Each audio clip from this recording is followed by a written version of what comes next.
Já se passavam quase 400 anos desde que os muçulmanos haviam invadido e dominado a Península Ibérica, região onde hoje estão Portugal e Espanha.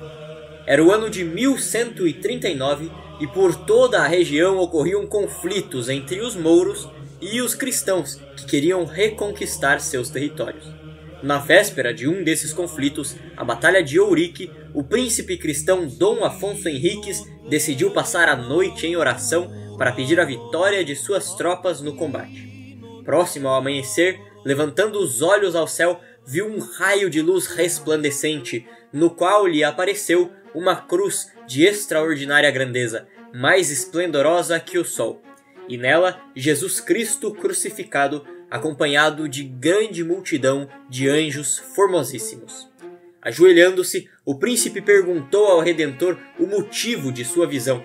Jesus respondeu que aparecera para fortalecer teu coração e fundar os princípios de teu reino sobre rocha firme. E acrescentou: Eu sou o fundador e o destruidor dos reinos e dos impérios. Sobre ti e teus descendentes quero fundar para mim um império por meio do qual seja meu nome publicado entre as nações mais estranhas. Raiou o dia, travou-se a batalha. Os cristãos venceram e, no fim do confronto, os guerreiros cristãos aclamaram Dom Afonso Henriques rei. Assim, nasceu o Reino de Portugal, com a missão de publicar o nome de Cristo entre as nações.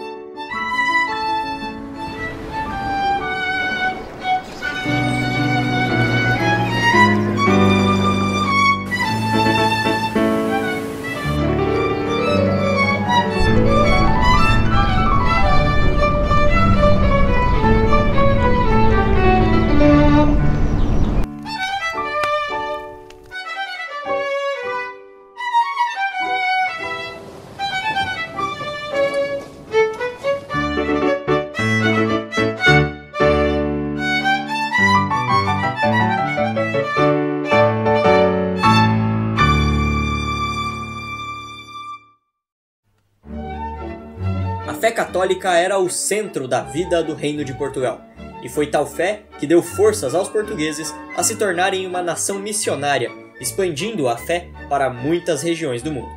Foi com esse propósito que muitos portugueses e espanhóis se atiraram a mares nunca dantes navegados numa verdadeira empreitada heróica.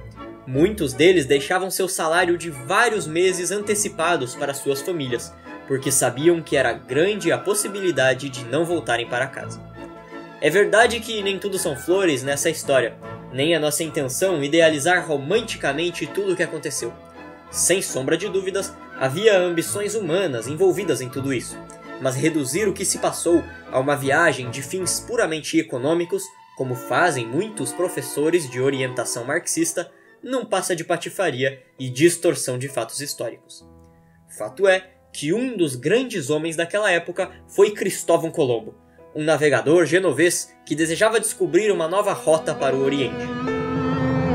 Em 1492, os reis da Espanha, Fernando e Isabel, patrocinaram uma expedição para Colombo.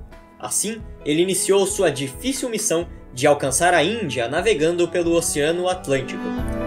No dia 12 de outubro de 1492, Cristóvão Colombo alcançou uma ilha, que foi batizada de São Salvador. A América havia sido descoberta. Em suas 3 viagens seguintes, visitou mais algumas ilhas e explorou parte notável da costa do continente. A notícia do descobrimento se espalhou pela Europa, fazendo que muitos navegantes se dirigissem para o Novo Mundo, como ficaram inicialmente conhecidas as terras encontradas. O navegador Américo Vespúcio fez diversas viagens ao Novo Mundo e escreveu um diário de suas explorações. Ganhou tanta fama que o continente levou seu nome, América. Conforme as histórias sobre o Novo Mundo foram ganhando fama na Europa, ocorreu uma tensão entre os reinos de Portugal e da Espanha, pois os dois reinos tinham interesse nas terras encontradas no Atlântico. Depois de diversas discussões entre os dois reinos, foi assinado um acordo que ficou conhecido como Tratado de Tordesilhas e consistia em uma linha imaginária na vertical a 370 léguas das ilhas de Cabo Verde. As terras encontradas a oeste da linha pertenceriam à Espanha e as terras a leste seriam de Portugal. Dessa forma, os reinos começaram a organizar suas expedições para descobrir mais terras no continente. Na manhã de 8 de março de 1500, Pedro Álvares Cabral recebe do rei Dom Manuel o estandarte da Ordem de Cristo e parte comandando uma esquadra com 13 navios e 1.500 homens. Os navios levantaram âncoras e seguiram em direção ao ocidente. Depois de 1 mês e meio de navegação, notaram os primeiros indícios de terra próxima. No dia 22 de abril de 1500, avistaram terra, a qual deram o nome de Terra de Vera Cruz. Estava descoberto o Brasil. Fato curioso é que, de qualquer ponto desse imenso território, se pode ver o Cruzeiro do Sul, uma cruz feita das estrelas de Deus a cintilar nos nossos céus. No dia 23, desembarcaram os navegadores. Em poucas palavras, Caminha descreve de forma viva e precisa os primeiros contatos dos navegantes lusos com os índios. E dali avistamos homens que andavam pela praia, uns 7 ou 8, segundo disseram os navios pequenos que chegaram primeiro. Pardos, nus, sem coisa alguma que lhes cobrisse suas vergonhas. Traziam arcos nas mãos e suas setas. Vinham todos rijamente em direção ao batel. E Nicolau Coelho lhes fez sinal que pousassem os arcos. E eles os depuseram. Mas não pôde deles haver fala nem entendimento que aproveitasse, por o mar quebrar na costa. Ao domingo de Pascuela pela manhã, determinou o capitão ir ouvir missa e sermão naquele ilhéu. Mandou armar um pavilhão naquele ilhéu e dentro levantar um altar muito bem arranjado.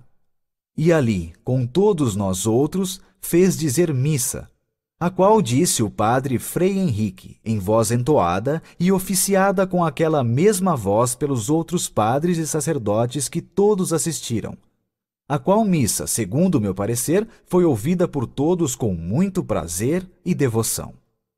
Ali estava com o capitão a bandeira de Cristo, com que saíra de Belém, a qual esteve sempre bem alta da parte do Evangelho. Ao concluir sua carta ao rei, o escrivão insiste. Águas são muitas, infinitas. Em tal maneira é graciosa que, querendo-a aproveitar, dar-se-á nela tudo, por causa das águas que tem. Contudo, o melhor fruto que dela se pode tirar, parece-me que será salvar esta gente. E esta deve ser a principal semente que Vossa Alteza em ela deve lançar.